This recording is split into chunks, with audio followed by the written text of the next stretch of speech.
Hey yo! Welcome to the 12 tags of code must my teacher gave to me! HTML gives you the bones of the house, but CSS is the architecture's rulebook for everything that makes it look good. Today, we will dive into the core of web design, the CSS. By the way, here's the video I learned the codes from.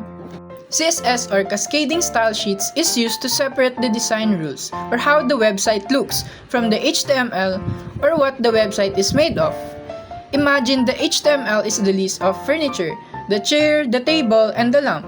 The CSS is the interior decorator's notebook that says all chairs must be red, all the tables must be round, and all lamps must have dimmers.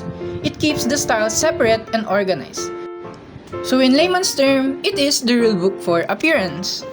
Here are the codes I use. My handout 6 activity, the previous code, and the result of our current code.